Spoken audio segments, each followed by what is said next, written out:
While listening to a very informative lecture, I would like to ask some devil's advocates questions. Number one, non-Hindu complained about assimilation of Hindu octopus by Hindu octopus, number one. Number two, they say, while you're talking the philosophy is good, but your social system is so indiscriminate and inhuman. Number three, if it is a sacrifice, what is the sacrifice of Bali in the Yajna? And they claim that Hindu, before the Shankaracharya, Hindu used to eat meat. It's compulsory after the Shraddha. Can be Hindu reject karma and Punarjanma theory and image worship and being Hindu? Okay, so I'll have to first remember which one is which question. What was the first one? Octopus. So Hindus also assimilate. There is in chapter 4, I've described Hindu acculturation contrasted with Western digestion. I explained that. I explain the Hindu acculturation contrasted with Western digestion. The difference is illustrated when a lot of Hindus and Buddhist thought got exported to China, Japan, Southeast Asia. There was no invading army imposing it. Those guys brought it in. They sent their students, like we sent students to Harvard to bring back knowledge. It was not imposed on them. There was never an attempt, when India was very strong and powerful compared to these other Asian countries, there was never an attempt to install a governor and collect taxes from them, like the Westerners did. So the circumstances under which the knowledge was exported, the culture was exported, was not power-oriented. Historically, the West did that for power-oriented. Expansion of Christianity, Islam, all with the sword. The Hindu did not try to change the history of the Chinese, even when the whole Chinese became Buddhists and they looked at India as the mother civilization, or Japan or Mongolia or any of them. The Hindu did not impose their language, replace Mandarin, give them a new sense of history, install viceroys. So it is very different than the spread of Western universalism and the spread of Islamic universalism, where it was control oriented, change the language, change the history, make them point to Makkah, that kind of thing. We never said point to Banaras and all those things, never did that. So the Hindu octopus which assimilates has had a different characteristic. It is more like, I'll assimilate you, but once you've been assimilated, you will retain your identity as part of me. It's kind of like that. So, in fact, I would say there is an opposite criticism. Opposite criticism is we assimilate the guy and we let him be his own jati. Rather than saying now you no longer have to have the jati. It works both ways. If you assimilate the Western way and you eliminate his distinctiveness, in a sense you've destroyed that distinctiveness, but in a sense you've also destroyed the basis for prejudice against him. You see. So whereas in our case we've said you can join, you cannot join, you can retain your identity, you can call a new identity, but we're not imposing a one uniform thing on you. So this is my response to the first issue. Second issue is a big difference between the ideal and the lived reality of society. This is very true. This is true of all cultures. You might not, we know about the history of Christian slavery and all the way. We know the history of what happened to the Native Americans. The Pope sanctified killing them, genociding them because they were not considered proper human beings, even the Native Americans. So we know that this difference between ideal and lived reality is there in every culture, and the importance of prosperity and material mobility in this, because those who are prosperous can afford more mobility and better lifestyle for everybody. And when you have a small pie being fought for by a lot of people, then you have more exploitation opportunity. And you might think that even in Islam has no racism and prejudice and caste system, but Islam does. Islam has the Ashraf. You should search ASHRAF, Ashraf, and Ajlaf. The Ashraf are said to be those Muslims in the Indian subcontinent who came from Arab, Persian or Turkish origins. And the Ajlaf are those Indians who got converted to Islam. That's a racist, caste-oriented. And the Ashraf, which is the upper caste, are further divided into 4 categories. The highest Ashraf are Saids, who are only those people can be Saids who are direct descendants of the Prophet. Direct descendants of the Prophet. I once had a debate with a Muslim guy, and he raised caste, and his name happened to be Said. So I said, you claim to be direct descendant of the Prophet. And he knew what I'm after. He said, I said, that's Ashraf. He quickly said, we don't want to talk about all these things, change the subject. Because usually they don't expect a Hindu to know these things. So the highest caste of Ashraf are Saids. Second highest are Sheikh. Sheikh is any Arab, not necessarily descendant from, Prophet, but Arab. Then is Turk, the Turkish. And then is Pashtun, the Iranians. These are the 4 top castes of Muslims in the Indian subcontinent. If you want to read more about it, there's a guy called Ahmad, I've forgotten his first name, who wrote the Islamic caste system. He was a JNU professor, and the Muslims didn't like because he was exposing all this. And he was even giving statistics that 70, 80, 90% of all the reservations for top jobs, governor and all these prestigious jobs for Muslims, have been given to the Ashraf Muslims. And the lower caste Muslims are not being given their fair share, even though they are 80, 90% of the population.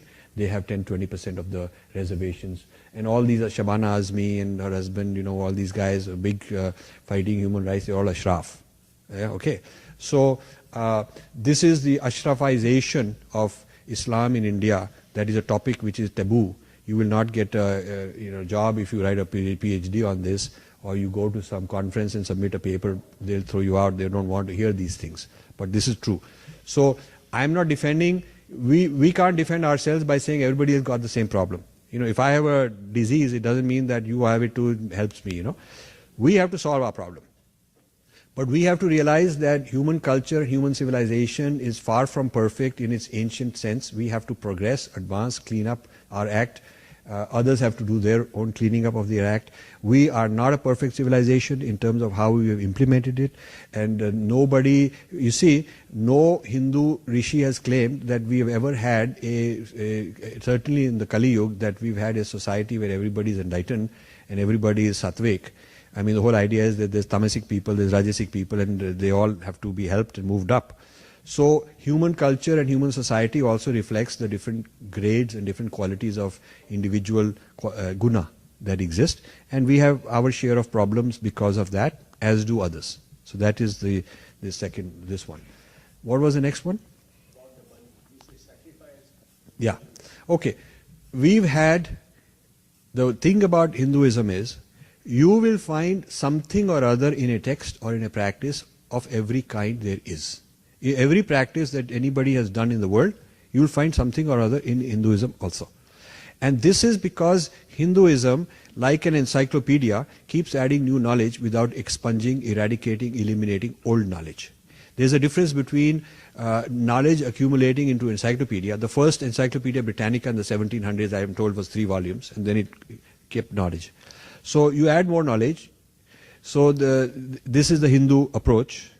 Open architecture. Like you keep adding apps on Apple, you keep adding more and more apps. There's no requirement that you have to get the 10 perfect apps and eliminate all of them, the rest of them. Whereas the Western system is purgative. It is purging also.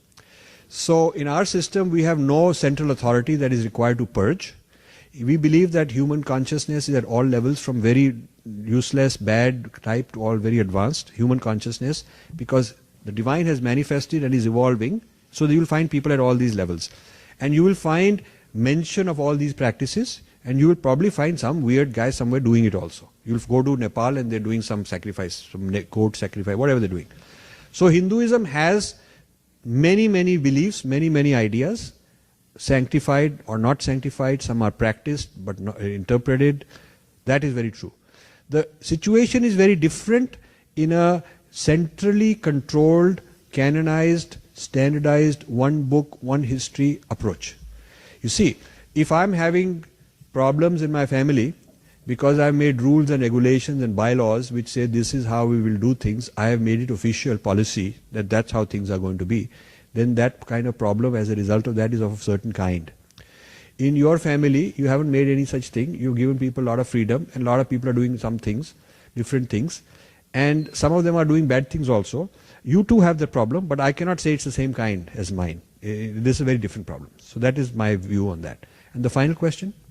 Can the person be a Hindu while rejecting the karma? Okay, this is a very interesting question. This is a very interesting question. The Hinduism is basically a self-realization rather than God realization. Therefore, when I start a discussion with people, they say prove God. I say I'm not even here to prove God. My starting point is not is there a God and why, which God and what, who created, could he exist and what not.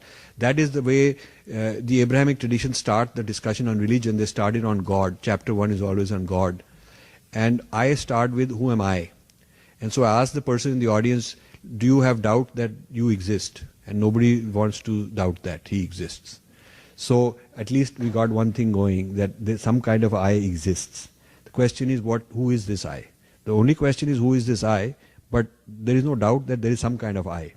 So at least I have a common ground with the audience when I start with self-realization, inquiry, rather than God realization, inquiry. It's very different. So when we talk about self-realization, then the discoveries made by rishis who attempted different techniques of meditation. Some did neti, and they argued and reasoned, this, not that. Some did, vipassana, some did tantra, some did whatever. The various systems of meditation were experimented. The way scientists in a laboratory experiment different things, and then what they discover they share with other scientists, and he tries it also, and if he validates it, he also likes it, and then it keeps getting transmitted to the next generation. And whatever doesn't work, people go reject it or abandon it and try something else. So it's this way, experiential, experimental self-discovery is the quintessential Hinduism. What you discover is valid as your truth. If you discover a way of higher consciousness, whether it is taught by somebody to you or you just discover it yourself, and that gives you anand, and you get that feeling of Satchitanand, then whether you believed in X or not believed in X makes no difference. So you do not have to believe in anything. If you can practice a path of self-enlightenment for which there is Raj Yoga, which actually says that all texts, all beliefs, all ideas, all philosophies are provisional and only good up to a point. You can believe them, you can use them like a raft to cross the river, then you abandon it and go beyond, and you don't carry that raft on your head after you cross the river. So you have to abandon all these ideas, all the concepts, these ideas we were talking about are provisional, they get you past the stage. If you don't need that, you don't have to have it. So our faith even gives you that much individual freedom that there is no belief that you must hang on to. Your idea in this world is to achieve a state of higher being, higher consciousness, however it works for you. Now these ideas work for a lot of people. It guides them in the right way.